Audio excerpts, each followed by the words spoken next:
فتح مکہ نے پورے عرب میں ایک زبردست پیغام دیا کہ اسلام اب صرف ایک مذہب نہیں رہا بلکہ ایک مضبوط سیاسی اور سماجی قوت بن چکا ہے۔ قریش کی شکست اور مکہ کے مسلمانوں کے ساتھ اتحاد نے دیگر عرب قبائل کے دلوں میں حسد اور خوف پیدا کر دیا۔ ہوازن اور ثقیف یہ دو عرب قبائل کے مضبوط اور طاقتور گروہ تھے جنہوں نے ہمیشہ قریش کو اپنا رہنما سمجھا۔ وہ اپنے آپ کو کمزور محسوس کرنے لگے۔ فتح مکہ کے بعد اسلام کی مقبولیت اور اثر و رسوخ میں غیر معمولی اضافہ ہوا، جس سے کئی قبائل نے اپنی سماجی اور سیاسی برتری کھونے کا خطرہ محسوس کیا۔ فتح مکہ کے بعد رسول اللہ صلی اللہ علیہ وسلم کی قیادت کو عرب بھر میں ایک ناقابل شکست طاقت کے طور پر دیکھا جانے لگا۔ یہ چیز بہت سے قبائل کے لیے ناقابل قبول تھی کیونکہ وہ اپنی آزادی اور غلبے کو خطر میں محسوس کرنے لگے۔ ہوازن اور ثقیف جیسے قبائل اپنے آبائی مذاہب اور روایات سے گہری وابستگی رکھتے تھے۔ اسلام کی توحیدی تعلیمات نے ان کے عقائد کو چیلنج کیا، جس کی وجہ سے وہ مخالفت پر آمادہ ہوئے۔ عرب میں قبائل کی عزت اور طاقت ان کے جنگجو اور وسائل پر منحصر تھی۔ قریش کی شکست کے بعد ان قبائل کو اپنی برتری ختم ہوتی نظر آئی جو ان کے لیے ناقابل برداشت تھی۔ ہوازن اور ثقیف نے فیصلہ کیا کہ اگر مسلمانوں کو روکا نہیں گیا تو اسلام پورے عرب پر غالب آ جائے گا۔ اس خطرے کے پیش نظر انہوں نے مسلمانوں کے خلاف ایک بڑی جنگ کی تیاری شروع کی جو بعد میں غزوہ حنین کا سبب بنی۔ ہوازن کے سردار مالک بن عوف نے دیگر قبائل کو بھی مسلمانوں کے خلاف متحد ہونے کی دعوت دی۔ یہ قبائل اپنی طاقت کو برقرار رکھنے کے لیے نہ صرف اسلام سے حسد کرنے لگے بلکہ اس کے پھیلاؤ کو روکنے کے لیے عملی اقدامات بھی کرنے لگے۔ فتح مکہ کے بعد ہوازن اور ثقیف قبائل نے اسلام کی بڑھتی ہوئی طاقت کو ایک سنگین خطرہ سمجھا۔ یہ دونوں قبائل اپنے جنگجو مزاج اور طاقتور قبائلی نظام کے لیے مشہور تھے۔ ان کا اتحاد مسلمانوں کے خلاف ایک منظم رد عمل تھا جو عرب کے باقی قبائل کو بھی مسلمانوں سے دور رکھنے کی ایک کوشش تھی۔ ہوازن قبیلے کا سردار مالک بن عوف ایک بہادر مگر مغرور رہنما تھا۔ اس نے مسلمانوں کے خلاف ایک وسیع اتحاد قائم کرنے کی کوشش کی کیونکہ وہ سمجھتا تھا کہ اسلام ان کے قبائلی نظام اور طاقت کے لیے خطرہ بن چکا ہے۔ ثقیف جو طائف کے علاقے میں رہتا تھا اپنی مضبوطی اور دفاعی نظام کے لیے مشہور تھا۔ انہوں نے بھی ہوازن کے ساتھ مسلمانوں کے خلاف جنگ میں شامل ہونے کا فیصلہ کیا۔ ہوازن اور ثقیف نے دیگر قبائل کو بھی مسلمانوں کے خلاف بھڑکایا۔ یہ ایک نفسیاتی جنگ کا حصہ تھا تاکہ مسلمانوں کو الگ تھلگ کیا جا سکے۔ ان قبائل نے دیگر عرب قبائل کو یہ باور کرانے کی کوشش کی کہ اگر اسلام غالب آ گیا تو ان کی روایات، آزادی اور معیشت ختم ہو جائے گی۔ ہوازن اور ثقیف کے اتحاد میں شامل جنگجو کی تعداد تقریباً 20,000 تھی۔ یہ لشکر اس وقت عرب کے لیے ایک بڑی طاقت تھی جو مسلمانوں کی تعداد سے کئی گنا زیادہ تھی۔ اس اتحاد میں صرف ہوازن اور ثقیف ہی نہیں بلکہ بعض دیگر قبائل کے جنگجو بھی شامل تھے جنہوں نے مسلمانوں کے خلاف اپنی طاقت فراہم کی۔ ان قبائل کا بنیادی مقصد اسلام کی بڑھتی ہوئی مقبولیت کو ختم کرنا تھا۔ ہوازن اور ثقیف کے لشکر میں زیادہ تر تجربہ کار جنگجو شامل تھے جنہیں گھڑ سواری اور تیر اندازی میں مہارت حاصل تھی۔ مالک بن عوف نے فیصلہ کیا کہ عورتوں، بچوں اور مال مویشوں کو بھی لشکر کے ساتھ لے جایا جائے تاکہ جنگجو اپنی عزت اور خاندان کے دفاع کے لیے جان لڑا سکے، جو کہ ان کے حق میں ایک غلط فیصلہ تھا۔ عورتوں اور بچوں کو میدان جنگ میں لے کے جانا اس کا ایک بہت بڑا غلط فیصلہ تھا اور اسی وجہ سے مسلمانوں کو اس جنگ میں کثیر تعداد میں مال غنیمت ملی۔ جنگ کے لیے وادی حنین کا انتخاب ایک حکمت عملی تھی کیونکہ یہ گات لگانے کے لیے موزوں مقام تھا۔ یہاں پہاڑی راستے اور تنگ گھاٹیاں دشمن کو اچانک حملے کا موقع دے دیتی۔ جنگ حنین کے وقت مسلمانوں کی تعداد تقریباً 12,000 تھی، جن میں 10,000 مسلمان فتح مکہ کے بعد رسول اللہ صلی اللہ علیہ وسلم کے ساتھ مدینہ آئے تھے اور باقی 2,000 افراد مکہ میں اسلام قبول کرنے والے نئے مسلمان تھے۔ جنگ حنین کے آغاز میں مسلمانوں کے اندر ایک قسم کی خوش فہمی اور خود اعتمادی کا عنصر تھا جو اس وقت کی کامیابی کی وجہ سے پیدا ہوئی۔ فتح مکہ کے بعد مسلمانوں نے ایک طاقتور اور غالب قوم کے طور پر خود کو محسوس کیا تھا اور ان کا اعتماد بہت بڑھ چکا تھا۔ 12,000 کی فوج اور حالیہ فتوحات نے ان میں یقین پیدا پیدا کر دیا تھا کہ اب وہ کسی بھی دشمن کو شکست دینے میں کامیاب ہو سکتے ہیں۔ اس خوش فہمی کی ایک وجہ یہ تھی کہ مسلمانوں کو یہ یقین تھا کہ وہ ایک بہت بڑی فوج کے ساتھ میدان میں ہیں اور یہ تعداد ان کے لیے فتح کی ضمانت سمجھی جا رہی تھی۔ اس صورتحال میں بعض مسلمانوں کے دل میں یہ خیال پیدا ہو گیا کہ فتح ہمیشہ ان کے ساتھ ہوگی، چاہے حالات جیسے بھی ہو۔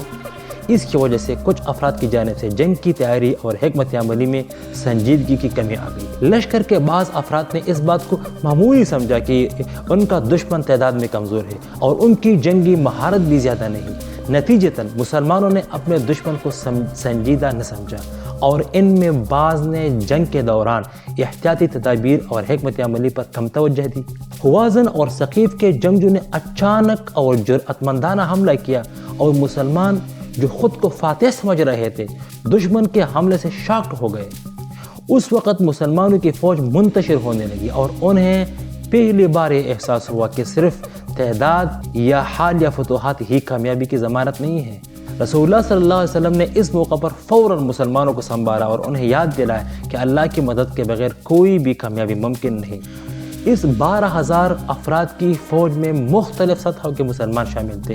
کچھ صحابہ کرام جنگ کے تجربے میں ماہر تھے، جیسے حضرت علی رضی اللہ عنہ، حضرت عمر رضی اللہ عنہ، حضرت ابو بکر رضی اللہ عنہ اور دیگر بزرگ صحابہ جنہوں نے کئی جنگوں میں شرکت کی تھی۔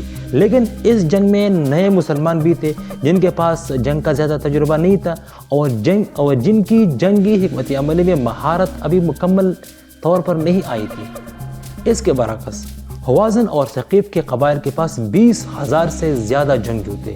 ان کے پاس بہتر جنگی ساز و سامان، گھوڑے، اونٹ اور مال و اسباب تھے۔ ہوازن اور ثقیف کا اتحاد مسلمانوں سے زیادہ تھا اور ان کے جنگجو زیادہ تربیت یافتہ و تجربہ کار تھے۔ حضرت خالد بن ولید رضی اللہ عنہ کو ایک اہم حصے میں مقرر کیا گیا جہاں ان کی جنگی حکمت عملی اور تجربے کی ضرورت تھی۔ حنین کی وادی ایک تنگ اور دشوار گزار علاقہ ہے جو چاروں طرف سے پہاڑوں سے گھرا ہوا تھا۔ اس جغرافیائی حالت نے مسلمانوں کے لیے اس جنگ کو بہت مشکل بنا دیا۔ دشمن نے ان پہاڑوں پر چھپ کر مسلمانوں کو اچانک حملے کا نشانہ بنایا، جس سے مسلمانوں کو شروع میں بہت بڑی مشکل پیش آئی۔ وادی حنین کے ارد گرد پہاڑوں کا ہونا دشمن کے لیے ایک بہترین موقع تھا۔ ہوازن اور ثقیف قبائل نے ان پہاڑوں پر اپنے جنگجو چھپائے ہوئے تھے اور جب مسلمانوں کا لشکر وادی میں داخل ہوا تو دشمن نے ان پر اچانک حملہ کیا۔ یہ جغرافیائی نقطہ مسلمانوں کے لیے ایک غیر متوقع حملے کی صورت میں آیا۔ حنین کی جغرافیائی پوزیشن اس جنگ کو مزید اہم بناتی ہے۔ یہ وادی مکہ اور طائف کے درمیان تھی جو دونوں اہم شہر تھے۔ ہوازن اور ثقیف قبائل کے لیے یہ ایک موقع تھا کہ وہ مسلمانوں کو حنین میں روکتے تاکہ مکہ اور طائف کے درمیان مسلمانوں کی فوج کو کمزور کیا جا سکے۔ اس لحاظ سے جنگ حنین اس بات کو یقینی بناتی تھی کہ مسلمانوں کا تسلط ان علاقوں تک پہنچ جائے گا۔ جب مسلمان وادی حنین میں داخل ہوئے دشمن نے پہاڑوں سے اچانک حملہ کیا۔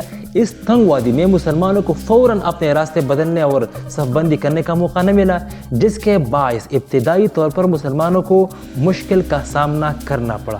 یہ جغرافیائی فائدہ دشمن کے لیے تھا جس نے مسلمانوں کو اچانک حملے میں پکڑ لیا۔ چونکہ حنین کی وادی میں زمین تنگ تھی اور چاروں طرف سے پہاڑ تھے، مسلمانوں کی فوج کو حرکت کرنے میں دشواری ہوئی۔ دشمن کے اچانک حملے کی وجہ سے مسلمان غیر منظم ہو گئے اور ان کی صفوں میں انتشار پیدا ہوا۔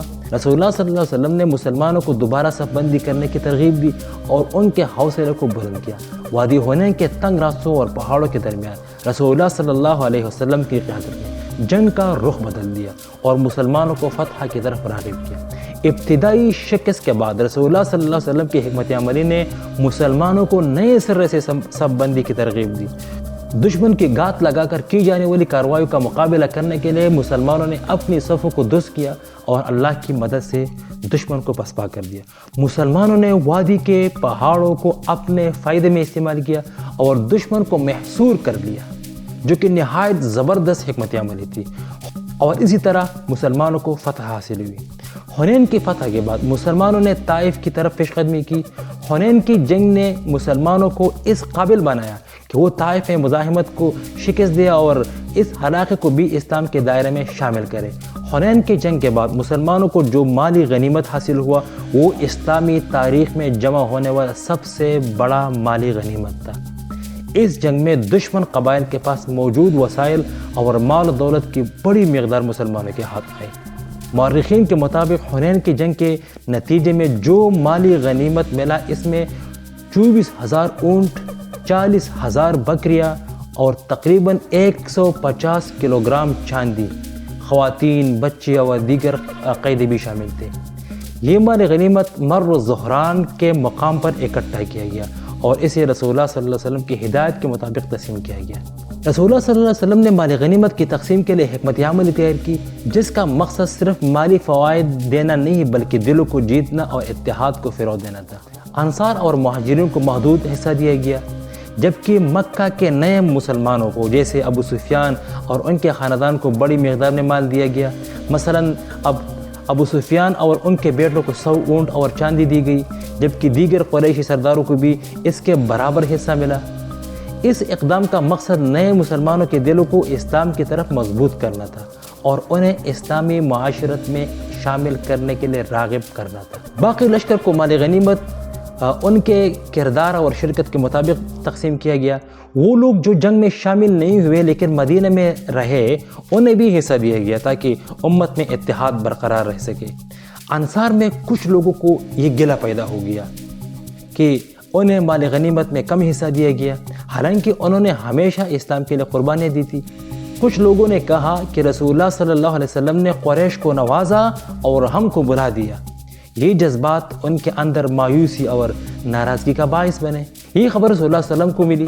رسول اللہ صلی اللہ علیہ وسلم نے انصار کو جمع کیا اور انہیں فرمایا، کیا یہ تمہیں خوشی نہیں دیتی کہ لوگ اونٹ اور بکریاں لے جائے اور تم محمد صلی اللہ علیہ وسلم کو اپنے ساتھ لے کر جاؤ؟ اس بات نے انصار کے دلوں میں محبت اور فخر پیدا کیا کہ رسول اللہ صلی اللہ علیہ وسلم ان کے لیے خاص مقام رکھتے ہیں۔ رسول اللہ صلی اللہ علیہ وسلم نے انصار کو یاد دلایا کہ انہوں نے اسلام کے ابتدائی دنوں میں کتنی قربانیاں دی تھی اور اللہ نے ان کے ذریعے اسلام کو کتنا فروغ دیا۔